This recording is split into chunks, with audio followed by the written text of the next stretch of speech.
días a todos y a todas.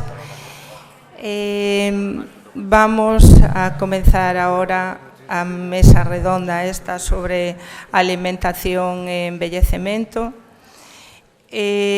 Vamos a abordar o tema desde tres ámbitos: desde a universidade, desde a Consellería de Sanidade e tamén desde o laboratorio. Temos os con nós a doña Ana María Martínez Lorente. Ela é a que vai a presentar a mesa desde a Consellería da Sanidade. Vouna presentar, ela é licenciada en Medicina e Cirugía, diplomada en Alimentación e Nutrición aplicadas e actualmente técnico de Salud Pública na Consellería de Sanidade. Despois, desde a Universidade, nos vai a falar don Alberto Cepeda Sáenz, doutor en Farmacia, catedrático de Nutrición e Bromatología e, ademais, é farmacéutico titular na Coruña. E, por último, nos vai a falar don Ricardo Sánchez Luces. Ele é médico e director do Departamento Biomédico de IFAS da Terra. Bueno, pasolle a palabra ahora mismo a doña Ana María, que vai a iniciar ela a mesa. Creo que se oye. Aquí. ¿Oís bien? Sí. Bueno, pues buenos días. Encantada de compartir este ratito con todos vosotros. Sí, sí. Vamos a iniciar esta mesa, que el tema común es la alimentación, aunque en principio el Alzheimer lo relacionamos con la parte neurológica. Entiendo que también tiene muchas connotaciones, particularmente en la salud pública, que es donde yo trabajo, en el área de nutrición y salud pública. Por lo tanto, ahora este ratito que voy a hablar va a ser comentando algunos aspectos de la alimentación desde el punto de vista poblacional. Y luego mis compañeros entiendo que van a incidir en aspectos más concretos. En principio quiero destacar lo que destacaba la Organización Mundial de la Salud, la demencia como una prioridad desde salud pública, con algunos aspectos en este informe del año 2013 que destacaban que la demencia no era sinónimo de envejecimiento, que los cuidadores llegan a ser principales objetivos para enfocar todas nuestras acciones, que por supuesto no tenemos recomendaciones específicas hoy de dieta, pero podemos apuntar o ir identificando algunos factores que pueden ayudarnos en la prevención. Cuando estaba preparando el tema y leí esta declaración de Kioto e identificaba 10 áreas de acción prioritaria, me llamó la atención que estas 10 áreas son las mismas que nosotros en mi trabajo habitual habíamos identificado para tratar otras enfermedades comunes como la diabetes, la obesidad, es decir, en áreas muy parecidas a las nuestras. Y exactamente a un proyecto que trabajamos en salud pública como referente, que es el proyecto de Carelia del Norte, y lo ponía y lo traía aquí porque en este momento desconocía el plan francés, que si no lo hubiera puesto como ejemplo, felicidades por ese trabajo que estáis haciendo, tan interesante desde el punto de vista de buscar interrelaciones, interlocutores entre todas las partes de la sociedad. Y traía este proyecto porque siempre trae esperanza. Este proyecto surgió en Finlandia cuando la enfermedad cardiovascular y coronaria era un problema tremendo, tenían un 45% de mortalidad por evento coronario en los años 70. Y con la ayuda de toda la sociedad, también de la parte social, también de la atención primaria, también de los enfermos, consiguieron bajar pero en cantidades, en proporciones muy importantes, esa prevalencia de enfermedad coronaria. Esto lo traía como ejemplo de esperanza para todos aquellos que hoy estáis aquí porque os interesa en concreto esta enfermedad. Y sin más dilación vamos a hablar de las relaciones o buscar identificar factores de riesgo dietético. Cuando estamos mirando las asociaciones de la enfermedad de Alzheimer, nos llevamos una sorpresa. Está relacionada con la obesidad. Algunos dicen que la obesidad es un factor de riesgo para el Alzheimer y que tendría que ver con un porcentaje importante de prevalencia de esa enfermedad, con el síndrome metabólico, con la diabetes tipo 2. Algunos, sobre todo, hay un grupo de investigación en Estados Unidos que ya le dicen que es la diabetes tipo 3 a la enfermedad de Alzheimer por sus rasgos tan comunes, porque todas comparten un problema que es el riesgo inflamatorio, el estrés oxidativo y algunos problemas más particulares como la hiperhomocisteinemia o otras cosas que vamos a hablar. Desde luego, está claro que los factores de riesgo de las enfermedades más prevalentes en nuestra comunidad, bueno, pues de esos factores de riesgo muchos son del orden dietético, pero sobre todo son del orden del estilo de vida. Es decir, el estilo de vida nos va a llevar a tener a cada uno de nosotros un tipo de factor de riesgo que todos comparten que son comunes y modificables, por ejemplo, el tabaco, el alcohol, la dieta inadecuada, el exceso de sal, la actividad física insuficiente. Estos llevarían a unos factores de riesgo metabólico, la hipertensión arterial, la dislipemia, el sobrepeso, y nos llevaría a esta carga tan importante de enfermedades no transmisibles crónicas que yo creo que ya hay que implicar aquí también al Alzheimer como una parte de ellas.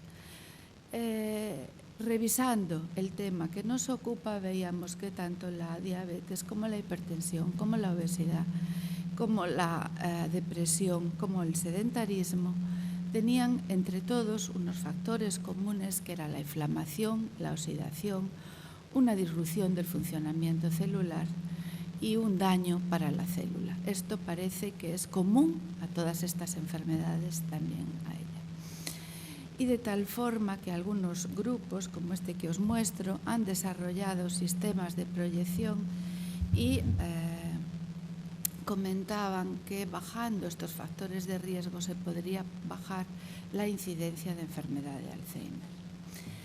Esta maraña que os traigo aquí es para que pueda transmitiros de alguna forma cómo cosas tan dispares como una lesión neuronal, una lesión histológica puede verse influida por factores de la dieta. En la parte que vosotros veis, que es la izquierda inferior, este grupo ha identificado factores de riesgo dietéticos, por ejemplo, el aumento de azúcares refinados, el exceso de proteínas de origen animal, un exceso de sal. Todos ellos van a conformar un cambio en el medio, por ejemplo, una activación de la microglía, una inflamación, una oxidación tisular, una acidosis metabólica que puede inducir cambios ya más del orden de metabolismo, y eso puede llevar a dar lugar a todos esos focos rojos que hemos puesto como focos de peligro para desarrollar luego la patogenia de la enfermedad.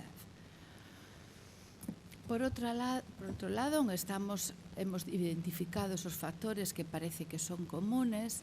Hay muchos estudios, pero no han llegado a identificar factores de dieta definitivos, pero sí que parece que los tiros van sobre algunos riesgos en concreto, por ejemplo, en cuanto a micronutrientes, vitaminas del grupo B, en cuanto a minerales como el hierro, como el zinc, magnesio, o, por ejemplo, está por ver, parece que hay pistas, el papel de los fitoquímicos, de los componentes fitoquímicos en la prevención del Alzheimer. Esto creo que lo abordarán mis compañeros de mesa bastante mejor que yo y seguramente lo comentarán después.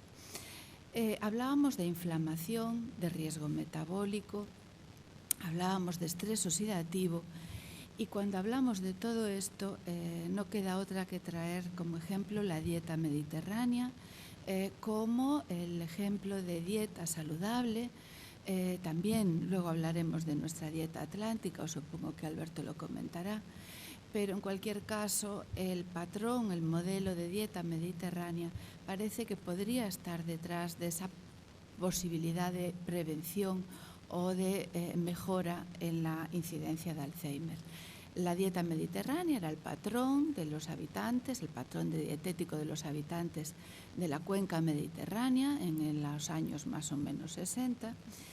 Y en la dieta mediterránea encontrábamos una serie de características comunes, que era la prioridad de alimentos de origen vegetal, el aceite de oliva como principal fuente de grasa dietética, el consumo de cereales, el consumo de carnes blancas y pescado frente a las carnes rojas, el consumo de productos frescos y locales, actividades culinarias sencillas, la convivencia en la mesa familiar. Y parece que es verdad que esto tendría que ver, este modelo de patrón, aquí tenéis nuestro modelo de dieta atlántica, muy similar al mediterráneo, quizá con algunos aspectos muy llamativos, como es más consumo de pescado, más consumo de vegetales del género Brassica, pero en definitiva son patrones saludables, muy parecidos, y que sí que hay estudios que ya parece que correlacionan de forma inversa el patrón de dieta sobre la incidencia y la prevalencia de Alzheimer. En los resultados del estudio PREDIMED, un estudio que se está llevando a cabo la Fundación Dieta Mediterránea, encuentran que hay una reducción inversa entre la hipertensión, la mortalidad, pero también el tamaño cerebral. Con la mayor adherencia a la dieta mediterránea se ve una reducción del síndrome metabólico y se ve una reducción en la concentración de marcadores proinflamatorios y coagulantes. Entonces, ¿qué tiene que ver la dieta mediterránea con la enfermedad? Pues primero, que el patrón dietético es un patrón antiinflamatorio, y ese patrón antiinflamatorio lo da sobre todo la presencia de omega 3, de los vegetales y del aceite de oliva. Es un patrón antioxidante en cuanto a aporte de vitamina E, de vitamina C y de otros componentes, y por lo tanto es un patrón de protección, hasta ahora cardiovascular, veremos, y también protector frente al daño cognitivo. Está claro que en la enfermedad de Alzheimer hay un exceso de marcadores inflamatorios, el TNF-alfa, las interleuquinas, la proteína C reactiva muy sensible, parece que está en la zona alrededor de la placa característica de la lesión histológica del Alzheimer. Y por la contra, la dieta mediterránea parece que es capaz de bajar esos marcadores inflamatorios. ¿Quiénes serían responsables de este proceso de disminuir? Sabéis que el patrón inflamatorio es casi protector en las primeras décadas de la vida, pero en algunos individuos no se sabe por qué permanece y puede ocasionar daño. Lo lógico y lo fisiológico es que parece que ese estado preinflamatorio consiga llegar a la edad adulta bien, pero luego debería descender. Pues parece que el principal responsable en el modelo de esta dieta saludable serían los ácidos grasos omega 3, en particular el DHA, está presente en el pescado, y esto sería capaz de desarrollar o de intervenir en la capacidad de aprendizaje y memoria, en la funcionalidad de la retina, en el estímulo del crecimiento neuronal y la comunicación celular, y en otros que os pongo ahí, como lo demuestran algunos estudios recientes, el de Chicago, el de Rotterdam, pues dicen que cuanto más DHA en la dieta, menos riesgo de enfermedad de Alzheimer. El segundo nos lo da el aceite de oliva, parece que tiene un efecto directo en el tejido neuronal, en la memoria y en la menor oxidación de las LDL colesterol. Y el tercero nos da los alimentos de origen vegetal, por su contenido en compuestos bioactivos que serían capaces de inhibir la proteína C reactiva y la homocisteína, que es un metabolito intermedio en un ciclo de metionina y que sería responsable de estimular el depósito del beta amiloide y de la actividad de la secretasa suficiente o necesaria para permitir el desarrollo típico de la lesión histológica. Ahí os ponía algunos ejemplos de los colores de los alimentos vegetales y su relación con algunos componentes en cuanto a este tipo de problemas. También, dentro de esta capacidad antiinflamatoria, destacaríamos las vitaminas del grupo B, entre otras la B6, la B12 y los folatos. El déficit de folatos está relacionado con una peor función cognitiva y con demencia en ancianos. Algunos dicen que es porque el déficit de folato induce el exceso de este metabolito, que es un factor de riesgo independiente para el desarrollo de demencia y de enfermedad de Alzheimer, y que concentraciones elevadas de este metabolito serían neurotóxicas. Por otro lado, destacamos la vitamina A, la vitamina D. Sabéis que la vitamina D, algunos dicen, está como el jueves en todas las sopas. Ahora ya parece que hay que incluirla en todo, en la obesidad, en la diabetes, en el Alzheimer. Pero es que nuestro cerebro tiene receptores de vitamina D en casi todo. Entonces, la naturaleza es sabia, no pone receptores si no va a haber función de vitamina D. Parece que estarían relacionados un buen nivel óptimo con la neurotransmisora, con la neurotransmisión, con la neurogénesis, con la sinaptogénesis, con la eliminación de la placa amiloide característica del Alzheimer. Y por otro lado hablábamos de la oxidación. La vitamina E y la C es un potente antioxidante.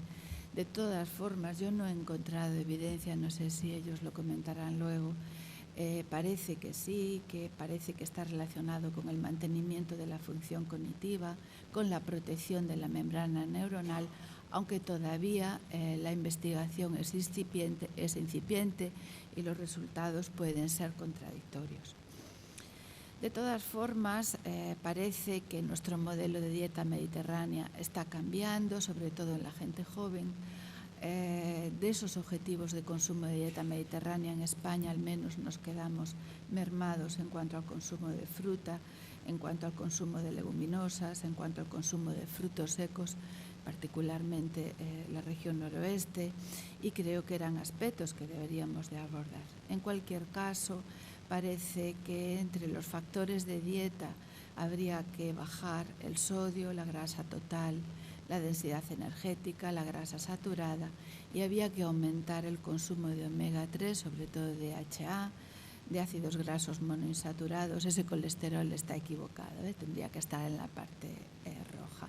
Por lo tanto, habría que empezar a pensar en que los embutidos, los salazones, las carnes procesadas o las bebidas refrescantes, habría que ir bajándolas de nuestro consumo dietético porque están detrás y como factor de riesgo común de todas ellas enfermedades, y aumentar el consumo de verduras, de pescado, de legumbres, de cereales y de frutas. Aquí os traía algunos nutrientes de especial atención en la persona con Alzheimer y particularmente en el anciano con Alzheimer. Me gustaría destacar la proteína, luego lo vamos a poner, el folato, la vitamina D, las vitaminas del grupo B y algunos minerales como el magnesio, el yodo, el zinc, el hierro o el selenio. Entonces, y ya concluyendo, importante garantizar el aporte proteico. Es el grupo de edad más mayor el que necesita más proteínas junto con los niños. Sabéis que ahora mismo el exceso de proteína en nuestra dieta es evidente. Sin embargo, en la persona mayor, el aporte óptimo de proteína puede salvarle la vida. Entonces, las recomendaciones en el grupo de más edad cambian. La proteína tiene que estar siempre presente en la dieta del anciano. El pescado azul, las carnes, el hígado y la proteína de huevo porque es de elevado valor biológico. Tendríamos que cuidar el aporte de micronutrientes clave, por ejemplo el folato. Ahí os puse algunos ejemplos de alimentos ricos en folato, de alimentos ricos en vitamina B12, cuidar la calidad de la grasa, sobre todo a partir del aceite de oliva y de los frutos secos. Y por último, comentaros que el factor de la enfermedad de Alzheimer es un factor de riesgo de malnutrición, tiene condicionantes que así lo parecen afirmar, y que por lo tanto recomendamos garantizar los requerimientos energéticos y proteicos y controlar y hacer seguimiento del estado nutricional. Sabéis que el peso no es buen indicador de estado nutricional en toda la población, sin embargo sí lo es en el anciano. El control de peso, el estado proteico, el control de la piel y mucosas, el control del gusto, el control del apetito, la desgana, tienen que estar presentes siempre y tienen que servirnos de indicadores que nos den los signos de alarma para el estado nutricional. Un buen estado nutricional en el anciano es garantía de estado de salud. Un buen estado nutricional evita días de estancia hospitalaria, mejora toda la cohorte de patologías que pueden venir y acontecer en el curso de la enfermedad. Por supuesto, el estado de nutrición, y como consejos de alimentación, pues cuidar el entorno, compartir la mesa familiar, buscar formas de comer que sean fáciles, evitar el no tan característico, y entiendo que con tan mala praxis solemos aplicar el no al esto tiene colesterol, esto tiene grasa, esto tiene azúcar, y démosle el sí a lo que le apetece al enfermo, cuidando que el estado nutricional, vuelvo a repetir, sea garantía de salud. Aquí acabo en la pirámide alimenticia para ancianos, y yo creo que ya pasamos el turno a mis compañeros.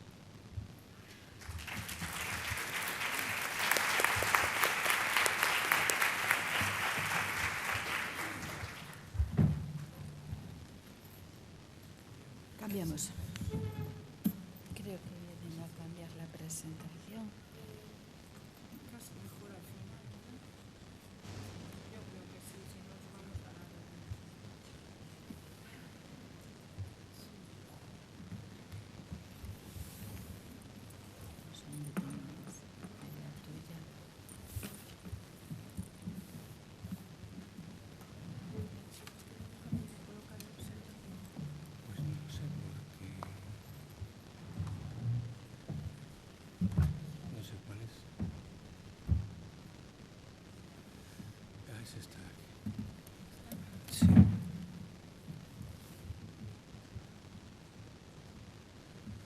Bueno, buenos días a todos. En primer lugar, quiero agradecer a la Federación FAJAL la invitación a participar con todos ustedes en este acto, del cual pues el rato que llevo estoy aprendiendo mucho, porque bueno, realmente, aunque nos dedicamos a la nutrición, este es un tema muy particular. Y es tan particular que, bueno, Ana ya lo ha comentado todo, lo que yo prácticamente medio traía. La verdad es que me lo ha puesto muy difícil y no sé cómo salir del paso. Quizás voy a tratar de dar alguna pincelada complementaria, reforzando la idea que ha transmitido en cuanto a que la fragilidad del anciano, sobre todo en el Alzheimer, efectivamente hay el factor de la nutrición, es un pilar muy básico. También hay otro pilar importante que es la actividad física, que supongo que también se hablará más adelante, y es un poco lo que quiero comentar. Ratificar un poco las evidencias científicas que hay en cuanto a la idea que ya ha comentado mi compañera de la dieta mediterránea. En principio, por analogía también, la dieta atlántica con más, digamos, más peso todavía. Quizás a lo mejor es un tema que la dieta atlántica pues todavía está en desarrollo, va más lentito y poco a poco, pero bueno, la idea de la introducción del pescado en sus formas de cocinado, fuera las frituras evidentemente, y conseguir que esa cantidad aumentar por lo tanto el contenido en docosahexaenoico, en el DHA, en el omega 3 de origen marino que se ha comentado, pues es realmente un aspecto muy importante. Quizás no tanto como curativo, por decirlo de alguna forma, pero sí más bien desde el punto de vista preventivo. Y por lo tanto es algo que desde las instituciones y nosotros mismos, desde la universidad, etcétera, etcétera, debemos de ir machacando, porque no se puede decir de otra manera, a que todos nosotros ya desde edades tempranas, por lo menos esto nos hagamos, tengamos conciencia de la situación y tratar de paliar, sobre todo del aspecto preventivo, pues el llegar a estas edades y por lo tanto pues que pueda aparecer un deterioro cognitivo pues que no queremos nadie en principio, ¿no? Bien, la alimentación en el envejecimiento en general es muy importante. Voy a dar 4 ideas generales que ya sabéis, pero bueno, es un poco a modo introductorio acerca de por qué es tan importante la alimentación en el envejecimiento. La alimentación es muy importante fundamentalmente porque va a haber cambios en la composición corporal en cuanto a nuestro contenido en masa grasa, masa magra, masa ósea, etcétera, etcétera, y agua. No es lo mismo, vamos evolucionando desde que nacemos hasta que entramos en tercera edad y por lo tanto estos cambios composicionales, sobre todo en la masa grasa, que por desgracia con el tiempo la vamos aumentando, en detrimento del agua y de la masa magra, pues tenemos que tratar de evitarlo después, una vez que entramos en esta fase. También disminuye el metabolismo basal, como se ha comentado aquí. La energía es uno de los aspectos importantes, sobre todo que también van a condicionar con factor de riesgo, como ha comentado mi compañera Ana, todo el tema también del Alzheimer y sobre todo también la disminución de la actividad física, que es un aspecto que también hay que cuidar, ¿no? Bien, hay una función gastrointestinal también en esta edad. Una vez que entramos en la tercera edad hay una disminución del gusto, del olfato, pérdida de dientes, empieza a haber gastritis atróficas, reducción de secreciones gástricas y alteraciones de órganos y sistemas como es el circulatorio, respiratorio, inmunológico, en fin, hay una serie de cambios que realmente, independientemente estemos enfermos o no, hay que atender también, y en la enfermedad pues con mucha más razón todavía. Disminuyen las papilas gustativas, también disminuye la capacidad olfativa, aparece el gusto, una sensación de gusto metalizado, esto no me sabe, esto no me huele. También lo comentó un poco Ana indirectamente desde el punto de vista de que no tengo ganas de comer o esto me sabe mal y que son también necesidades que hay que atender. Y luego el tránsito de los alimentos lógicamente se hace más lento y por lo tanto pues también, como se ha comentado, la facilidad a la hora de preparar los mismos para que puedan ser deglutidos pues es una idea importante para paliar estos dos pilares en los que se asienta el desarrollo de la enfermedad. Aspectos de malnutrición, por un lado, y aspectos también físicos de actividad deportiva, ¿no? Bien, hay una menor secreción de ácido en el estómago, por lo tanto la digestión también va a ser peor. Esto hace que de alguna forma también las ganas de comer puedan bajar. Es frecuente también la intolerancia a la lactosa, en estos casos va a influir poco. Lo único que puede hacer es limitar el consumo de los lácteos, pero bueno, esto también lo podíamos hablar, puesto que en el tema de los lácteos también hay mucha controversia, sobre todo, como también comentó Ana, en el consumo de la grasa saturada. En el consumo de grasa insaturada o lácteos ya de alguna manera más adaptados a estas necesidades, pues lógicamente van a ser unos alimentos muy positivos. Se altera la capacidad de masticación, como bien sabéis, con lo cual todo el tema de las carnes o este tipo de alimentos pues son difíciles de consumir, con lo cual se consume menos y, como ya se comentó, pues el tema de la proteína va a bajar, incluso en algunos niveles, pues además sobre todo se pueden detectar ya casos de sarcopenia de forma severa.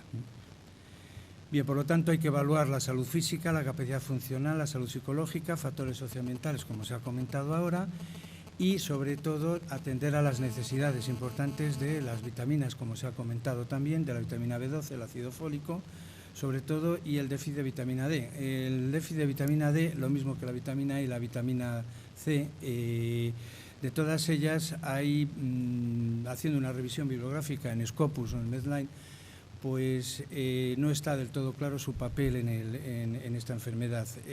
Quizás sobre todo la D y la E, y fundamentalmente la vitamina E. Con respecto a la vitamina C y su asociación con la vitamina E, parece ser que por ahí se encuentran mejoras en cuanto a su empleo.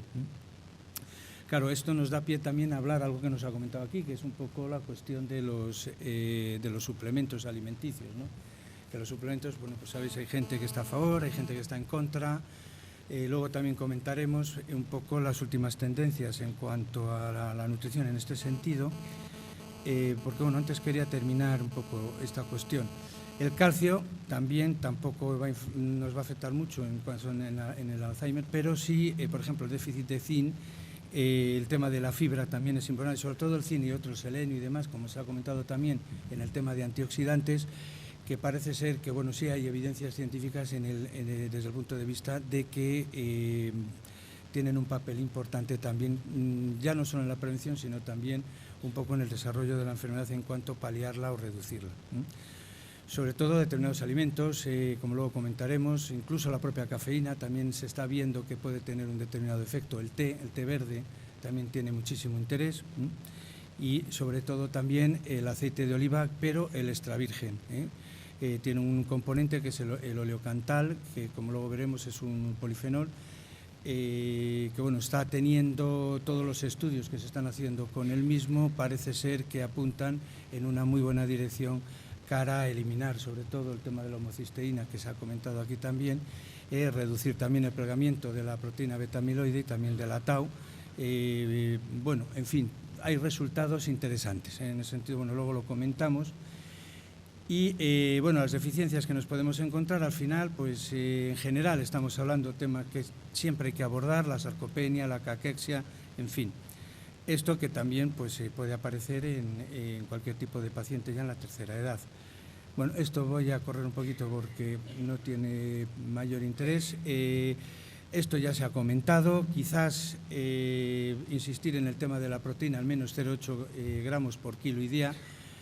Realmente esto sería el equivalente a un filetito de 120 gramos, más o menos, quizás algo menos, y ya pues dependiendo de todos estos problemas que hemos hablado de la masticación, deglución y demás, pues darlo de la mejor manera que lo puedan digerir, bien cortadito, vamos, con la tijera esta de varias cuchillas, en fin, ya cada uno tiene sus estrategias y de alguna forma pues lo importante es meter proteína. Luego hablaremos también en el caso de que no pueda ser, bueno, o en el caso de que vaya a haber una pérdida de peso, como apuntó Ana anteriormente, pues habría que recurrir a fuentes altamente energéticas y altamente proteicas, que bueno, existen preparados comerciales de Meritene, en fin, Resurce, etcétera, etcétera, en forma de papillas que se degluten muy bien y a través de una nutrición oral pues poder equilibrar o poder recuperar esa pérdida de peso tan importante. Lo demás, pues bueno, los hidratos de carbono ya cada uno puede seguir el patrón que quiera, más o menos lo que es una dieta saludable que se ha apuntado aquí ahora mismo, pues viene a recoger un poco estos aspectos, en torno al 50-60% de hidratos de carbono, sobre todo, digamos, de lenta asimilación, los lípidos en torno al 30%, quizás hoy en día la tendencia es a bajarlos hacia el 28, incluso 25 en algunos casos, menos no, porque ya se corre el riesgo de que las vitaminas liposolubles, sobre todo la vitamina D tal, pues entremos en carencia, y sobre todo aquí en Galicia, que ya de por sí hay una carencia específica de vitamina D, pues si bajamos mucho el consumo de lípidos, pues todavía podemos agravar más el problema. Bien, por lo tanto, quizás sí me gustaría reseñar al hilo de lo que se ha comentado en la pirámide nutricional para las personas mayores en general. Esta es la nueva pirámide nutricional que ha salido este año, en estos meses, hace 2 o 3 meses para atrás, en el que de alguna forma se combina lo que ya sabemos, que se ha comentado antes, el consumo entre 4 o 6 vasos de agua, antes se recomendaba 8, da igual, el margen que tenemos de seguridad en la ingesta de agua es importante, por lo tanto no es un factor importante a la hora de discutirlo. Sí veis que en la pirámide nutricional nueva ya se introduce la actividad física diaria, al menos 60 minutos, ni 30, ni 20, ni 45. En general ya se habla en torno a la hora. Luego tenemos los grupos de gran consumo en cada comida principal, que son los hidratos de carbono, las pastas integrales de grano, etcétera.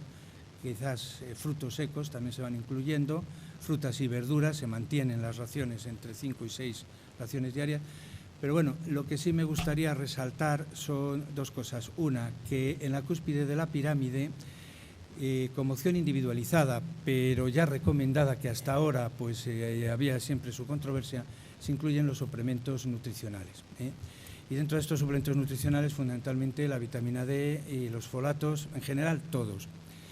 ¿Esto es importante? Sí, luego veremos que de alguna manera, y sobre todo en esta edad, por los problemas que hemos comentado anteriormente, propios de la edad, pues sí conviene, yo creo, es mi opinión particular, En este caso sí conviene tirar de ellos porque lo importante es recuperar los estados de malnutrición, que como hemos visto es un pilar muy importante en el desarrollo de la enfermedad.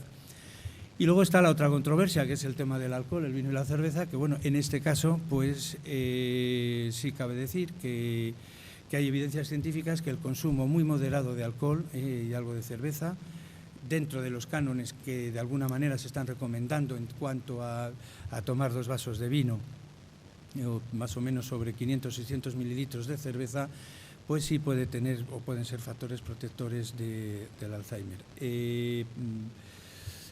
Repito, es un poco mi opinión y lo que de alguna forma hemos encontrado a la hora de hacer revisiones bibliográficas, que bueno, es un tema que estamos siguiendo con cierta frecuencia, puesto que a nivel de investigación pues tiene bastante interés y es un tema en el que hay que poner bastante énfasis para seguir avanzando en la misma.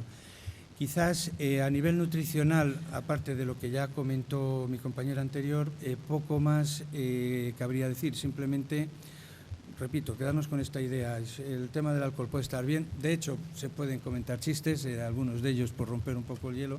Yo conocí a una señora que duró, bueno, tenía una edad muy elevada, casi los 100 años, y siempre le preguntaba, coño, Manuel, ¿cómo llegas a qué sientes esta edad? Y digo, mira, pues esto debe de ser gracias a la absenta que tomo todos los días un vasito. Cada uno que haga su abstracción mental y piense en nuestros mayores, además de la elevada actividad física que se hacía en el campo, su manera de comer, ligada a lo que ya se ha comentado de la dieta mediterránea, la dieta atlántica, vamos a englobarlas todas en lo que llamamos dietas saludables, a diferencia de lo que no es una dieta saludable, que es la dieta que normalmente estamos teniendo ahora en una sociedad, la nuestra, que nos hemos desviado y que nos vienen diciendo ya desde hace años que tenemos un desvío relacionado con esta manera de comer. Esto es cierto, es decir, las grasas saturadas es algo que están ahí y están causando un daño importante, no solo las grasas saturadas, las grasas trans, en fin, ese sector cuya ingesta es muy elevada. Me atrevería a dar el dato incluso de que en determinados sectores, sobre todo ya en la edad, en los niños, en los adolescentes, el consumo de grasa no solo no es inferior al 30%, sino que es muy superior y en algunos casos se ha encontrado hasta el orden del 40 al 45%, es una voz de alarma que de alguna forma pues nos tiene que hacer pensar mucho por qué de aquellas aguas estos lodos. Entonces, de alguna forma, pues el tema de la grasa saturada, como se ha comentado aquí, pues hace que la dieta no sea saludable y por lo tanto tengamos que huir de ella cuanto antes mejor.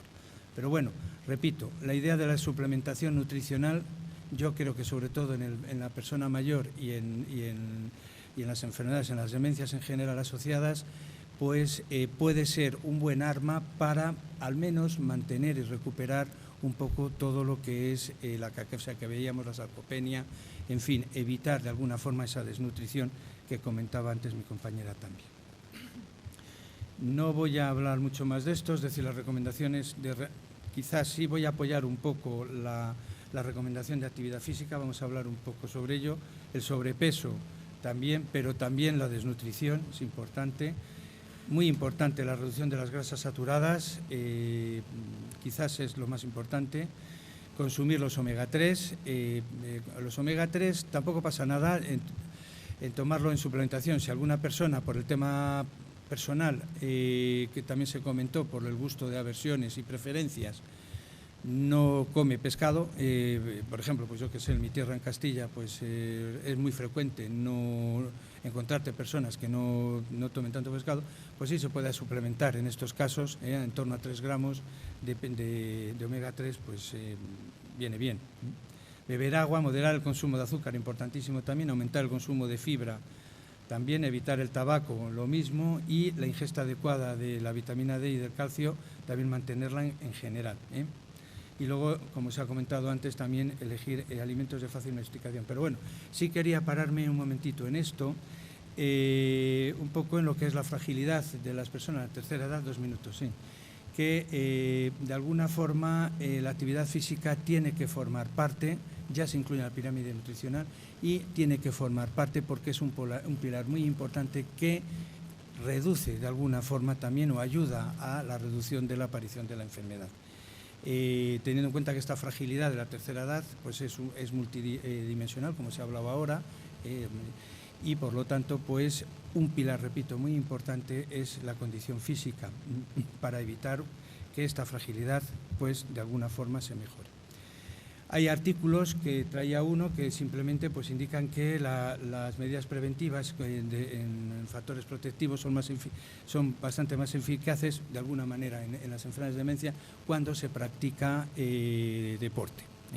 Deporte al nivel que sea, aunque sea caminar, andar, esos 60 minutos diarios que decíamos, pues van a venir muy bien. Y de alguna forma siempre se va a reducir el riesgo de desarrollo de cualquier forma de demencia. De alguna forma, pues esto, los factores sociales y los cuidadores y demás, es algo que hay que tener en cuenta. Esto es un artículo que acaba de salir hace poquito, es de la Universidad de Burdeos y que, bueno, pues están señalando realmente la dieta saludable y englobando como dieta saludable aquella que reduce bien el consumo de grasa saturada y de alguna forma con la práctica de la actividad física moderada. Bien, ahí también, ya lo comentó también mi compañera anterior, montones de estudios donde de alguna forma relacionan las dietas patrón, dietas saludables con la función cognitiva y también con la enfermedad del Alzheimer y podemos ver, siempre hablando de dietas saludables, la que se ajusta al patrón, digamos con una evidencia clínica y científica aceptada hoy en día por todo lo que son las sociedades, especialmente la Sociedad Española de Nutrición Comunitaria y demás, donde se ve cómo sí que habrá una disminución del riesgo de enfermedad de Alzheimer. La adherencia a la dieta mediterránea también se ha asociado, estos son todos estudios, fijaros de 2013, 2014 en adelante, se han asociado con declives cognitivos más lentos y de forma consistente. Siempre ayudan a reducir el riesgo asociado. Un patrón saludable, cualquiera el que queramos escoger, pero siempre que sea saludable, como hemos comentado antes, siempre se asocia a una mejor función cognitiva y una memoria verbal. Una alta adherencia a un patrón dietético caracterizado por soja, derivados de vegetales, algas, leche, etcétera, productos lácteos y baja ingesta de arroz, es decir, aquí habla un poquito de los hidratos de carbono también, pues están asociados también con baja aparición de demencia en la población, en este caso en Japón. Por lo tanto, una dieta saludable siempre caracterizada por consumo de pescado, fruta y verdura, en el caso de mujeres tuvieron un significativo menor número de errores en el Mini-Mental, o sea, en el test que se pasa, y por lo tanto también ayuda. Es decir, como veis, siempre de alguna forma, lo que os comentaba antes, una dieta saludable, el DAS es una dieta saludable cualquiera que sea, combinada con ejercicio aeróbico y restricción calórica, mejora la función neurocognitiva. Restricción calórica, en este caso, evitar también la obesidad. Bien, la dieta mediterránea, bueno, aquí es lo que os comentaba del oleocantal, no me aparece la imagen, no sé por qué. La dieta mediterránea, por lo tanto, la ingesta de aceite de oliva extra virgen, también están saliendo cantidad de artículos científicos ahora mismo hablando de los beneficios en relación a las patologías degenerativas asociadas al envejecimiento. Esto estamos hablando de hace unos meses, del 2016. Por lo tanto, estos estudios indican que la prevalencia de la enfermedad de Alzheimer, el declive cognitivo, es baja en poblaciones del área mediterránea en relación con otras regiones geográficas del mundo. Nada que no sepamos, pero que cada vez, simplemente quiero remarcar que las evidencias científicas son cada vez mayores. Y por lo tanto, bueno, pues ya lo que se ha comentado, evitar con la prevención de enfermedades degenerativas, no evitar la enfermedad, pero sí ayudar a la prevención.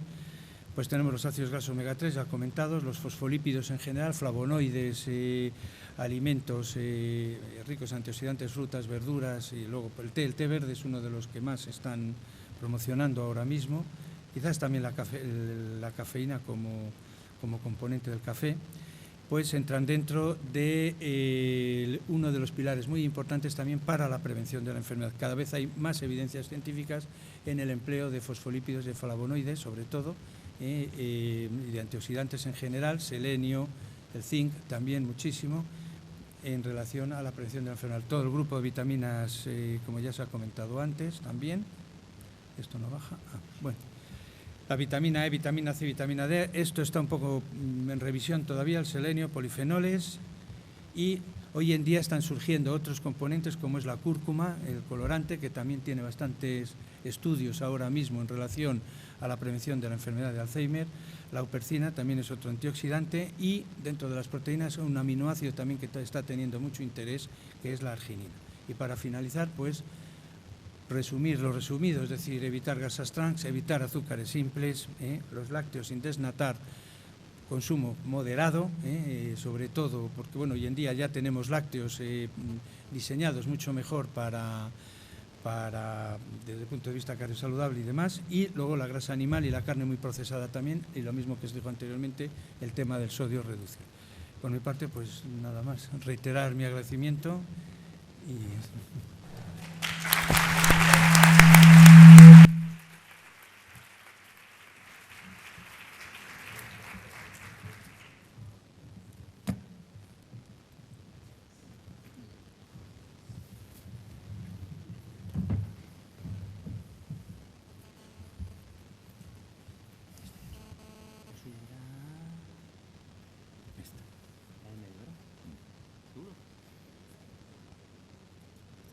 No.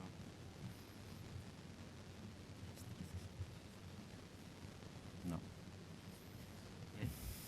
Ostras. Sacado. ¿Es esta de aquí arriba? No. Es la que mandó a David, ¿verdad? No, son el este. Ahí está. Es esta de aquí.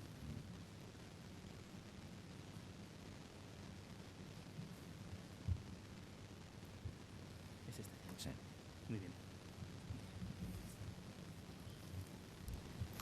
Bueno, bos días. Imos falar dunha das perspectivas da axuda no tratamento na prevención e na axuda no deterioro cognitivo e, por tanto, nas demencias e na enfermedade de Alzheimer, que vai ser unha extrapolación do que estuvemos falando hasta agora aos meus compañeiros e identificar eses compostos, eses principios bioactivos, esas sustancias tan importantes das que levamos falando, nutrientes, micronutrientes, que existen nos alimentos e que son indispensables, atopalos en outros compuestos. Entón, vamos a empezar un pouco moi brevemente a explicar un pouco o que é a micoterapia, que, como o nome indica, é a utilización de sustancias, produtos extraídos dos fungos con interés medicinal. En principio, vou falar a lembrar un pouco os fungos, e identificar eses compostos que decimos nos fungos. Os fungos son organismos que constituyen un reino independiente, un reino distinto, diferente dos animales e das plantas. Son un reino independiente e moi descoñecido non solamente na súa composición, incluso no número de especies que existen en todo o mundo. O froito dos fungos son os cogumelos, e o corpo frutífero de algunhas especies de fungos, e precisamente a través deste froito a obtención de certos compuestos ou de certos componentes bioactivos, que chamamos bioactivos, pode ter ese interés do que estamos falando. Os fungos se cultivan a partir de cepas coñecidas, en condiciones de inoculación en medio de cultivo, primeiros en medio de cultivos intermedios. Existen xa dispositivos xa moito máis sofisticados de medios de cultivos controlando a temperatura, etc., non sei que, para o seu crecimento, e cultivase o micelio do fungo. Inocúlase despois a un sustrato definitivo de forma natural ou a través de medios de cultivo constituídos por diferentes materias orgánicas, fructifican, se obteñen os cogumelos. Se recollen os cogumelos, se secan e a partir do estruto, digamos, da materia seca dos cogumelos, por un proceso de extracción, se extraen certos componentes que se denominan extractos de fungos, que é o que imos a falar hoxe. Se fai un análisis da actividade dos componentes que conteñen estos extractos e normalmente se utilizan de diferentes formas, encapsulados ou en diferentes formas de presentación. Bueno, o uso medicinal dos fungos ten unha tradición xa milenaria, non? Hai unha tradición oriental de emprego de diferentes fungos pois en África, en Arxelia, en Exipto, en poboaciones do leste de Europa, que se utilizaban para problemas digestivos, para uns tipos de cancro, problemas respiratorios, etc. pero realmente foi a investigación que se fixo nos últimos 30 anos a que contribuiu na meirande parte a estudiar todas as capacidades atribuídas previamente aos fungos. Os usos dos fungos na medicina clínica moderna en países do Oriente como Xapón, China, Corea do Sur ou Rusia é unha evidencia, e investigadores de prestixio xa mesmo en Europa demostran, como podemos ver nas publicaciones múltiples, o uso de fungos con interese medicinal. Hoxe en día en hospitais de referencia como Memorial Sloan de Nova York incluso hai unha páxina, unha web de utilización de fungos concretamente en este hospital en oncoloxía. Bien, que teñen os fungos entonces que teñan ese interés biomedicinal, digamos?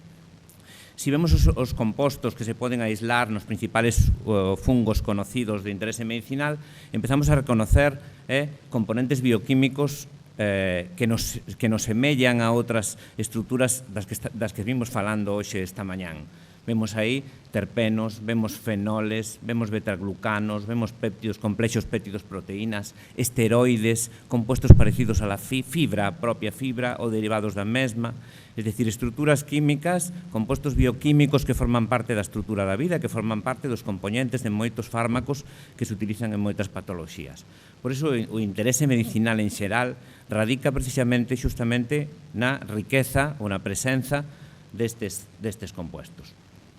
O método de extracción destes compostos é un método que se fai generalmente controlando a temperatura, é unha aprobación que se fai mediante un sistema de extracción que se denomina en química, en inxeniería química, a través de etanol, a baixa temperatura, para obter fundamentalmente lo que chamamos o extracto hidroalcohólico, que sería como un concentrado. Non é exactamente un concentrado, un extractado, en realidad é un concentrado de certos componentes interesantes, outros quedan no residuo, de certos componentes interesantes que decimos que teñen esa implicación importante. E como manexamos todo isto, como utilizamos todo isto, que é o que vamos a facer hoxe aquí, un pouco na aplicación de axuda en pacientes con deterioro cognitivo leve e concretamente na enfermedade de Alzheimer. Vou remarcar así, moi por riba, que xa falaron os meus compañeiros deste tema, pero facer fincapé sobre todo en determinados aspectos que imos comprobar e imos expoñer os avales científicos que existen ao respecto. Falábamos de factores de risco, falábamos de factores de protección, e hai factores de protección estuvemos remarcando durante a mañán a presencia dos antioxidantes, a presencia dos omega 3, a presencia de certas vitamínicas, do fólico, etc., entre outros factores moi importantes que son protectores. Hai estudios xa avalados científicamente relacionados concretamente ca enfermedade de Alzheimer, como xa dixeron meus compañeiros, con estes componentes. Os factores xénicos parece ser que, son un 25%, realmente non teño valor diagnóstico de cara ao Alzheimer. Pero existen outros factores que falábamos, que os factores vasculares, a obesidade, o tabaco, os factores alimenticios, etc., que xa falamos esta mañán, que sí que hai evidencias tamén de a súa implicación no desenvolvemento da enfermedade. Todo isto un pouco o vamos a relacionar coa utilización de micoterapia ou a presencia ou a xustificación do efecto dos extractos e a utilización da enfermedade de Alzheimer. Nas diferentes fases de Alzheimer, que xa conocemos, lixeira, moderada e severa, realmente a autoridade dos tratamentos é en función da escala en que estamos traballando. Hai unha escala, unha previa, digamos, que é o que chamamos de deterioro cognitivo leve, onde empezan as perdas de memoria obxectivas, con pérdida de interese, alteracións das actividades da vida diaria normais, na que hai que identificar que realmente sexa o proceso, sea a fase previa á enfermedade, e identificala e diferenciala de outros tipos de alteracións neste sentido que sean derivadas propiamente da idade, do envellecemento. Entón, aí é un papel importante, os compañeros franceses comentaban, a importante papel que representa o primer a primeira atención primaria no sentido de que hai que identificar realmente cales son os factores de risco ou as persoas facer unha selección para guiar as vías oportunas de diagnóstico previo á enfermedade. porque o obxectivo dos tratamentos en xeral, hoxe en día, realmente o único que logran é retrasar a evolución da sintomatoloxía. Sí, sintomáticamente tamén disminuir a frecuencia e gravedade dos trastornos do comportamento, pero realmente estamos como retrasando o que xa parece que non podemos frenar. O tratamento farmacolóxico, como xa sabedes, nos últimos 25 anos non se aprobaron ningún fármaco para o Alzheimer que non sexa parecido a ninguno que fai 25 anos xa se dou vía libre desde o punto de vista legal. E simplemente son fármacos sintomáticos, es decir, actúan sobre a memoria, as funcións intelectuais nas primeras etapas e retrasan un pouco a evolución dos signos. E lóxicamente tamén sobre os trastornos de comportamento en fases xa máis avanzadas, pero non actúan sobre a evolución das lesións cerebrais. Logo, o empleo de ansiolíticos, de antidepresivos, de neurolépticos, simplemente son sintomáticos e moitas veces incluso proporcionan, ainda que a veces moitas veces son necesarios, evidentemente, para a calidade da vida das persoas e dos cuidadores. Xustamente, a veces, empleamos antidepresivos en persoas que o sistema que non están deprimidas. Evidentemente, que o proceso é distinto, que o mecanismo de acción é diferente, e a veces incluso estamos coartando outras funcións neurolóxicas a ese nivel, o sea, que non estamos actuando de maneira simplemente para paliar un momento determinado. E os futuros tratamentos realmente tratarían ou aspiran a tratar de actuar sobre as lesións cerebrales, máis que sobre os síntomas, sobre o mecanismo de acción. Falábamos dese depósito de sustancia beta-amiloide que falaba a miña compañeira, é dicir, como xa hai cada vez máis evidencia de que hai un mecanismo patoxénico conocido, pero digamos que pretendemos o gallá poidéramos actuar directamente sobre ese mecanismo, non? Hai a inmunoterapia que está agora máis de moda e realmente se tuviéramos fármacos que pudieran atravesar o que chamamos a barrera hematocefálica, que pudieran chegar realmente a nivel do sistema nervioso, pois tamén faríamos por moitas máis cosas, independentemente xa das terapias xénicas, que xa é unha cosa máis futura, non? Ben, pois vamos a tratar de aplicar todo isto que coñecemos sobre eses componentes tan importantes, eses nutrientes, micronutrientes tan importantes dos alimentos e estas evidencias que sabemos sobre relación risco, prevención e actuación nas primeiras fases cos componentes dos cogumelos, a micoterapia. Bueno, de maneira preventiva, nas primeiras fases da enfermedade de Alzheimer, para frear realmente a velocidade de deterioro que suben os afectados esta patoloxía, digamos que manexamos ou temos evidencia científica de dous especies de fungos. Un é o Ganoderma lucidum, máis conocido como reishi, un fungo que xa utilizaban os ancestros, sobre todo en China, en Xapón, chamase o fungo da eterna xuventude, por esa capacidade antioxidante e todo isto que está tan de moda. E outro é o Erythrum erinaceus, que é un fungo, o melena de león se chama tamén así máis vulgarmente, porque cada vez é un fungo que está máis estudiado sobre os componentes, sobre a súa acción sobre o sistema nervioso. Vamos a empezar por o Erythrum erinaceus, é o máis estudiado especificamente nas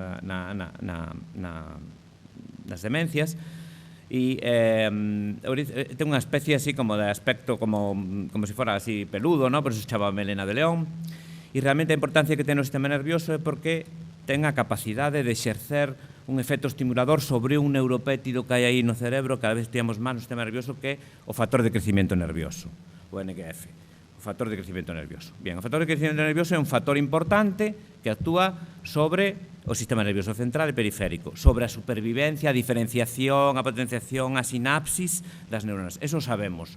E sabemos tamén que se asociou, a enfermedade de Alzheimer e as demencias se asociaron a déficits do factor de crecemento nervioso. Entón, nós, se somos capaces de actuar sobre o factor de crecemento nervioso, estamos facendo un efecto positivo sobre esa, digamos, degeneración que existe a nivel do sistema nervioso central.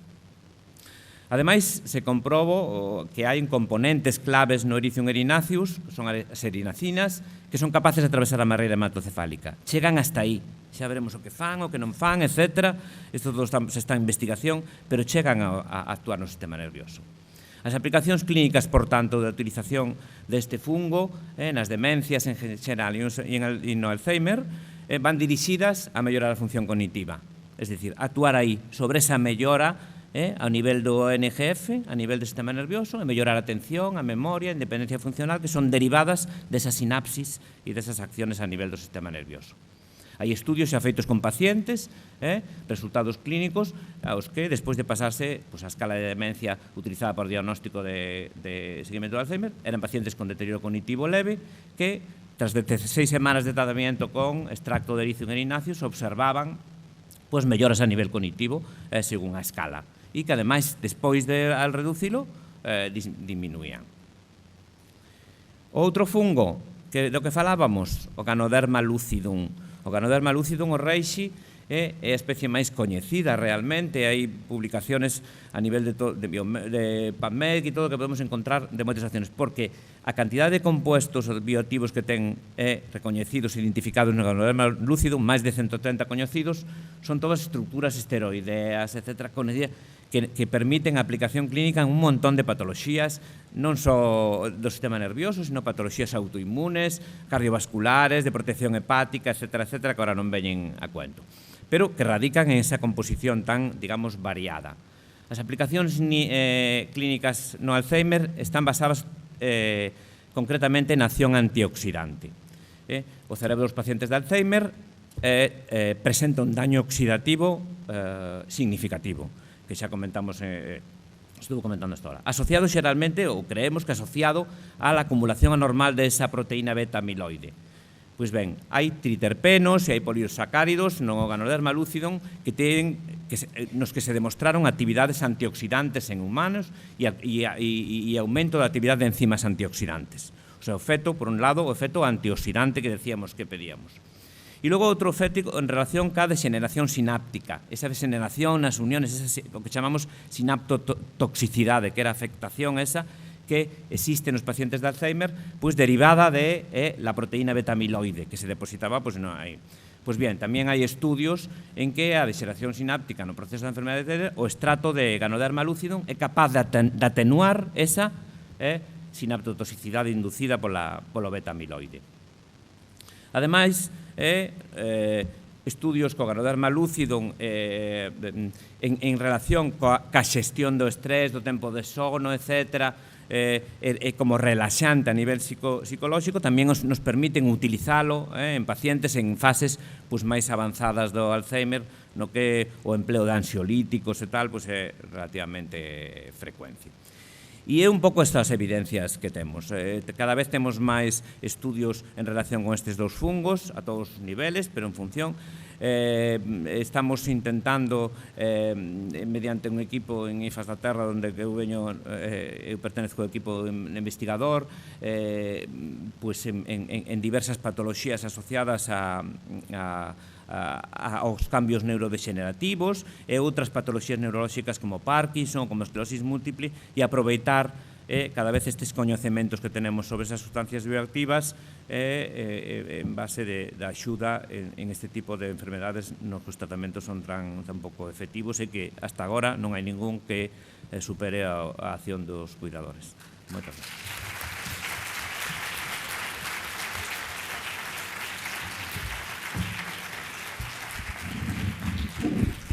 Bueno, pois agora pasamos ao turno de preguntas, se alguén quere preguntar.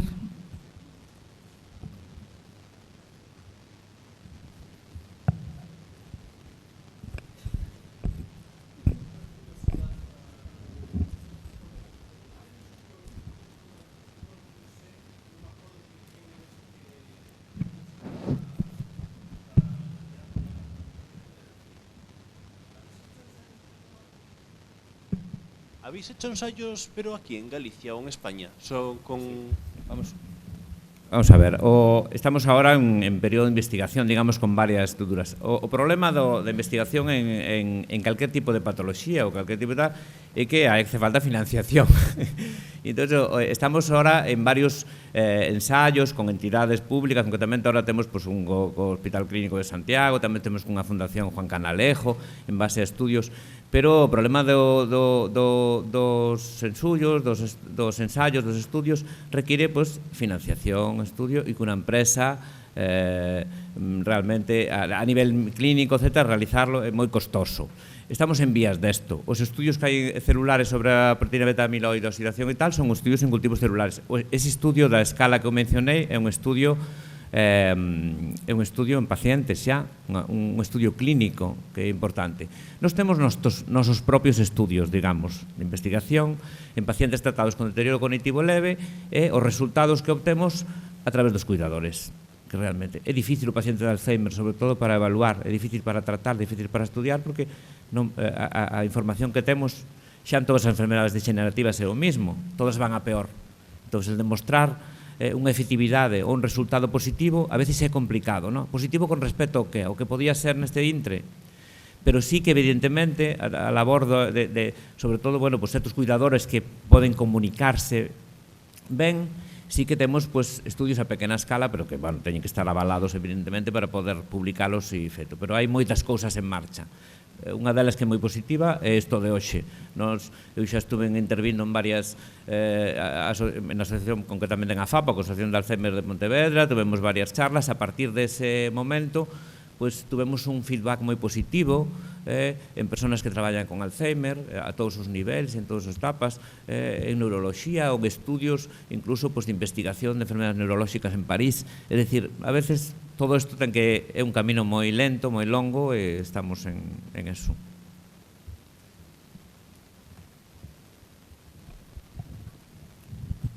Bueno, pois se non hai ninguna pregunta máis, pasamos a tomar un cafecito. E nada, agradecer aos ponentes por a súa intervención. Moitas gracias.